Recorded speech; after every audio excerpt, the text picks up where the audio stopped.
Hi guys, welcome to Dyslexic Reading.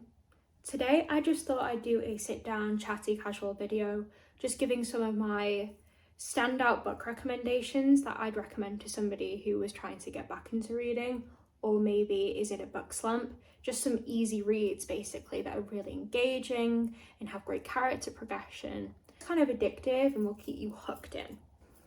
All of my recommendations here are dyslexic friendly. I have quite a mild form of dyslexia, which allows me to read actual physical copies as long as the text is quite big and there's an off-white page. But I definitely suggest investing in a Kindle if you can. They are great for dyslexia. You can change the font size and what the page looks like. It is a game changer. But if you can't, then definitely use an overlay. That helps a lot sometimes, especially with books with definitely like white pages. And also, if you prefer more to listen, I do recommend all these audiobooks quite heavily. So my first recommendation here is The Reformatory by Tanner Ive. This is one of my favourite reads of 2024. I think this is probably one of my favourite reads of all time. So in this book, we follow the main character, Robert, who is a little boy who is black living in the Jim Crow South in Florida in the 1950s. He is on his way to school one day when a white boy comes and starts hitting on his sister quite aggressively, and he kicks him to keep him away. With this, Robert is sent to the Reformatory, which is a school for naughty boys, I guess. They put boys who are causing a little bit of trouble or they deem as troublemakers in their society. The thing with Robert though is he can see ghosts, which makes this whole story a little bit more interesting. We see Robert struggle as he goes through the Reformatory, especially because it's renowned for its child abuse in different ways, so definitely a trigger warning for that. We also follow his sister Gloria, who is trying to actively get him out of the Reformatory, and how she goes about that with her family friends. This was an absolute page turner for me. I did not know where this book was going to go next. There were so many twists and turns. Oh, I loved it. The characters were insanely well written and really believable as human beings. It really put you into the story just that little bit more. I really enjoyed this book because of it. The landscape is described so well and so vividly that you can picture it in your mind. When I read this book, it played like a movie in my head and I loved it. I loved every single bit of it.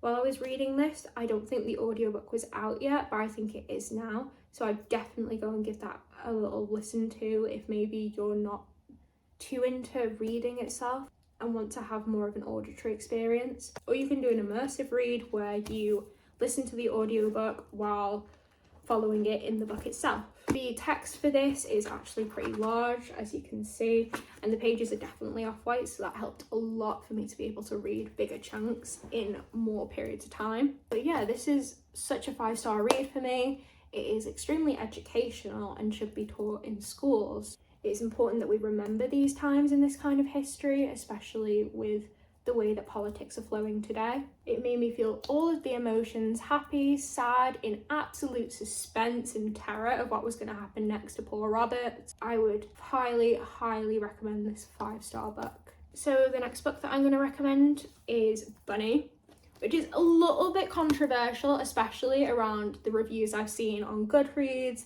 TikTok, booktube, but I found it so enjoyable. This book is by Mona Award. We follow our protagonist Samantha, who becomes friends with this clique called the Bunnies after being a bit of a loner in university for a few years. But the Bunnies are not the kind of like plastic-esque girl group you see in like Mean Girls, for example. They are into something a little bit darker. They are into the occult. There's a lot of symbolism in it, and I feel like it explores femininity in such a different way than we see in other books, and that's why I really enjoyed it. I loved every bit of this book. It made me feel like I was in a fever dream, but in the best way possible. And if you are not into more psychological thriller-esque think pieces, maybe avoid this book.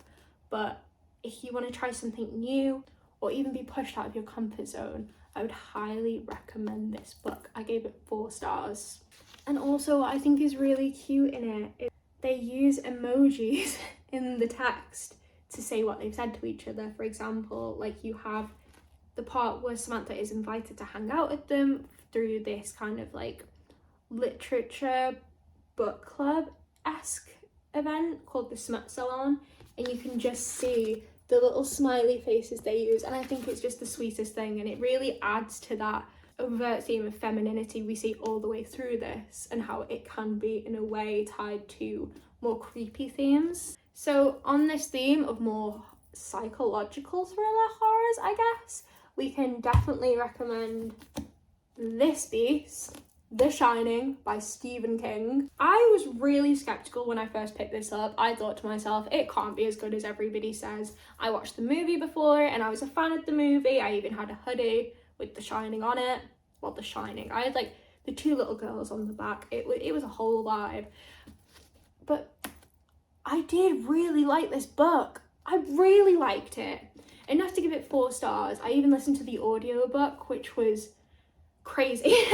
That's the only way I can explain it. Crazy. So if you are not familiar with The Shining, we follow the family, Wendy, Danny and Jack, where they move to a hotel for essentially Jack the dad to be a caretaker over the winter. This is when a bunch of really spooky things start happening in the hotel, and all is not what it seems.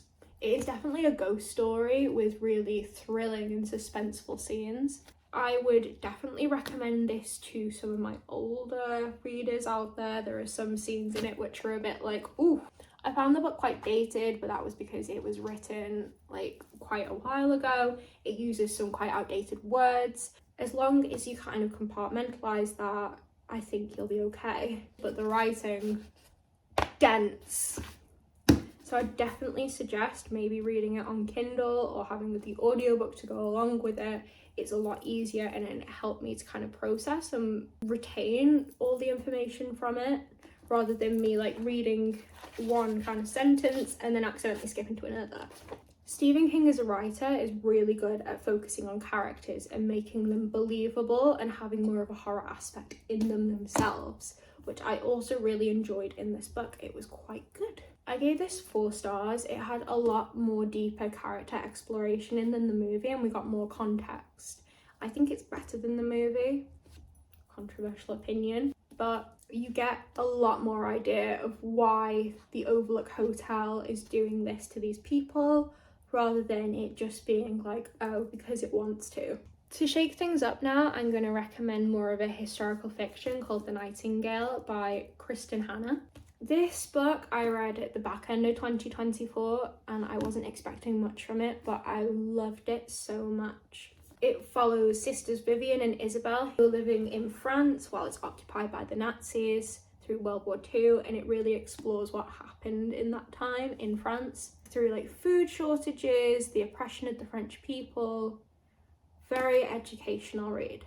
I loved both of these sisters as characters. They both brought something definitely different to the table and 2 ways of dealing with the Nazi occupation. Isabel was more of a go out there, go get kind of girl, whereas Vivian was very much focused on protecting her daughter. The contrast in the character narratives are definitely one of the things that works really well about this book. I thought it was so enticing. Every time I thought, oh, you know, it's going to be like a 3-star read, I'd end up thinking about it for hours on end until I actually just pick it up and start reading it again. I loved it so much. It's a 5-star read for me. It's so important, again, to remember this time in history, especially with all that's going on at the moment. The one thing I'd say for this book, though, is definitely check trigger warnings. There are definitely some quite upsetting events in here, especially around the Holocaust. So definitely check out that. But it is a hard-hitting, impactful read. I'd suggest this to anybody. Even if you're not interested in history or anything like that, just read it. It is insane.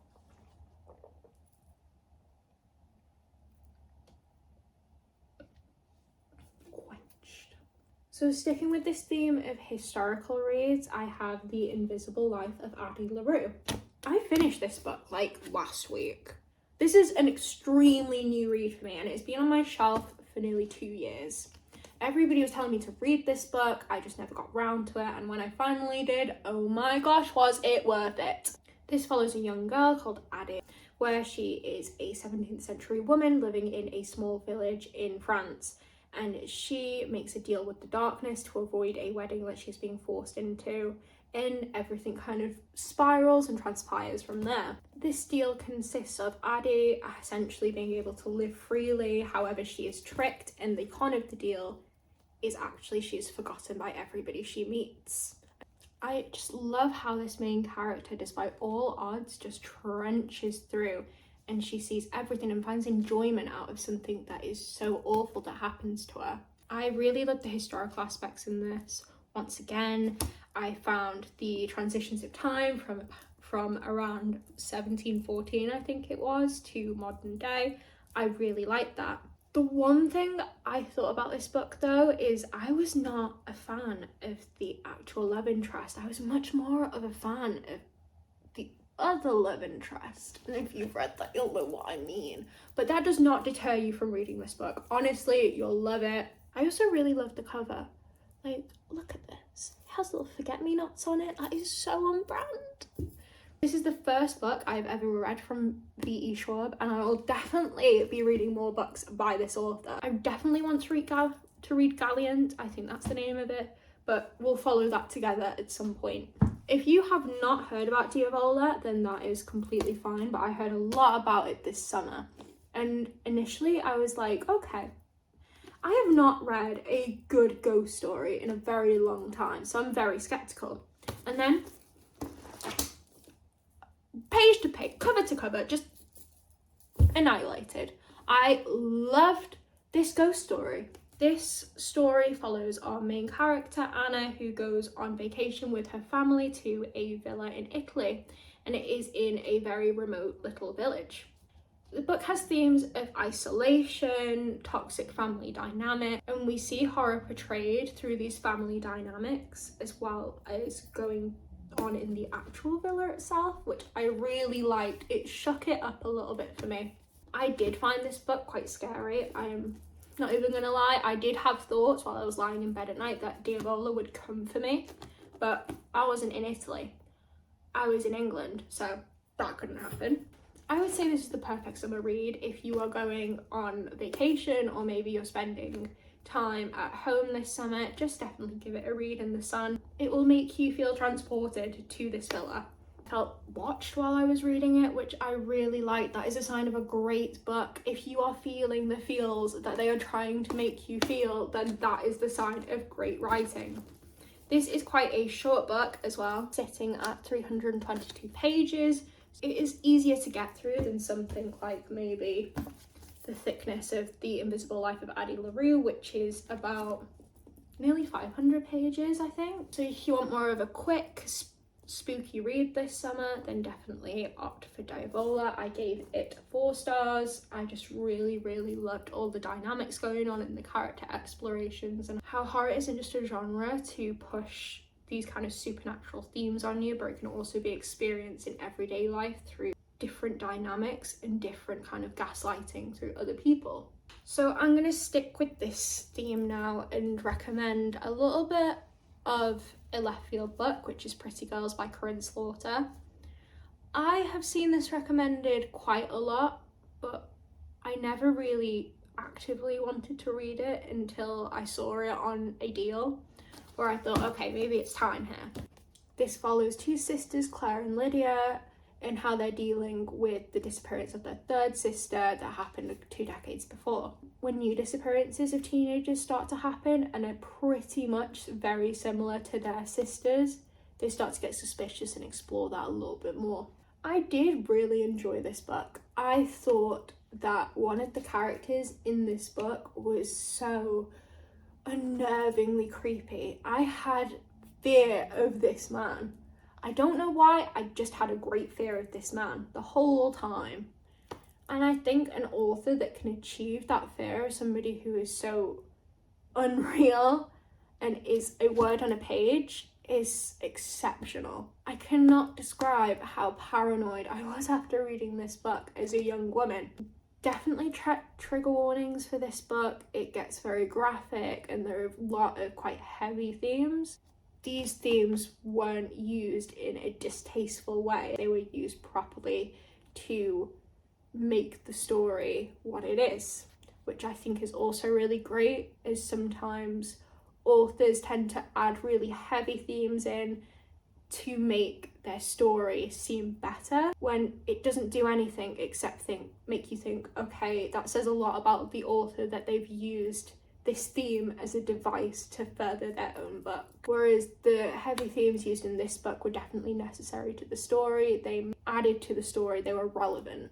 I thought the character of Lydia was really well written. She was a very believable woman. Had a great kind of characterization of a woman dealing with addiction. I rated this a definite 4-star thriller. I cannot emphasize this enough. For this specific book, check trigger warnings. Sticking with the theme of disappearance, we have the reappearance of Rachel Price by Holly Jackson.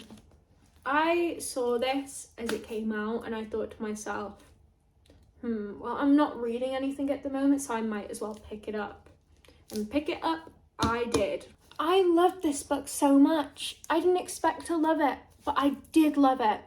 This book follows Belle and her family doing a documentary about her mother Rachel's disappearance that happened, I think, a decade earlier, where her mother actually reappears during this documentary, and Belle doesn't really know how to deal with this or what's going on. There were so many twists and turns. I was on the edge of my seat. I did not know where this book would go next. I loved it. Oh my god, such a great read.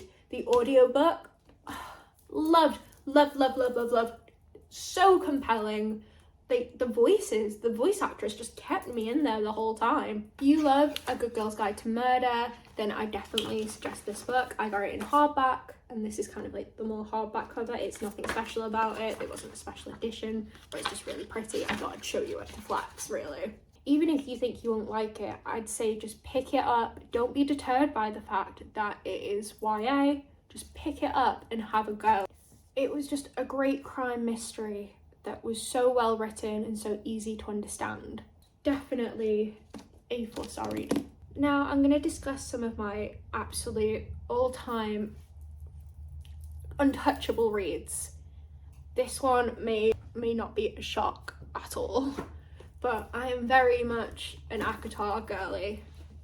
I loved these books with my whole heart. I was so entertained. The world building, the characters, just insanely great. So the plot of the books themselves follow the main character Feyre, except for this one. So obviously follows Feyre, who shoots a wolf in the woods to try and sell the pelt for money because she's destitute, and her family is too. And it is revealed that the wolf was actually a Fae shifter. The whole series kind of follows the consequences of those actions. I love these books. The characters in these books, so well written, so believable as fantasy characters, may I just add, which is a big step. But I was hooked. It has themes of found family, of love, of revenge, of war, of death. Love it so much. The world building is easy to follow and is quite addictive in general. It has a great romantasy plot lines. It has great scenes of battle, great scenes of friendship. It is a found family trope, so if you love that, you'll be a sucker for this. Do not listen to the people who absolutely do on this book series. If you want to read this book series, then read it. It is entertaining. I do not get why people absolutely hate on this book series if they are looking for literary greatness. It is not the next piece of literary art, believe me. It is just entertainment and escapism, and that is why I gave it 5 stars. So the final book series I am going to recommend today is the Once Upon a Broken Heart trilogy. My all-time favourite fantasy series. Across all 3 books, we follow the main character, Evangeline Fox, who is such a breath of fresh air. She is a feminine, soft girly. She is not a warrior. She is not an assassin. She is just a girl. And she essentially loses the love of her life, so she goes to a old temple of the Fates. She prays from the god of love, essentially the Prince of Hearts, to help her gain back her love. Upon hearing this, the Prince of Hearts does answer her call, but is an absolute trickster. Essentially makes a deal with Evangeline to gain her love back, but it goes awry, and the whole book series kind of follows that chaos. I really loved the world in these books. It is so easy to follow and so magical. The world can only be described as magical. If you've read Caraval or know anything about the author Stephanie Garber, then the Caraval series is set in these worlds too. It's just full of magic and whimsy, and it's like a fairy tale, but a more adult version of a fairy tale. It just speaks to my inner child quite a lot, and I really love that. It's so cozy and so comforting, and just look at the covers. Oh my gosh, they're so beautiful and pink. I've never loved something more in my life other than my cat, and that really says something here. I've never had a book series that embraces raw femininity so much in my life. I feel like a lot of the times in fantasy books, the women are these really like great assassins and great warriors and great fighters, and that's great, but sometimes I just want somebody who embodies girly things and just being soft and not actually wanting to be a fighter, because a lot of people don't want to be fighters. They just want to live their lives, and I think that's really nice to have in a fantasy character. So that was all my book recommendations for so that was all my book recommendations for books that are very snappy, very engaging, will keep you in, and are really good if you're trying to get into reading or maybe get back into reading. I really hope you've enjoyed this video. If you have, maybe leave a like, maybe subscribe, so you can see some other content that I can be doing, that I'm going to be uploading. You can also check out my TikTok and Instagram. They will be linked in bio at Dyslexic Reading, and also you can follow my Goodreads if you want to keep up with what I'm reading in real time. Thank you so much for watching, and I'll see you in the next video.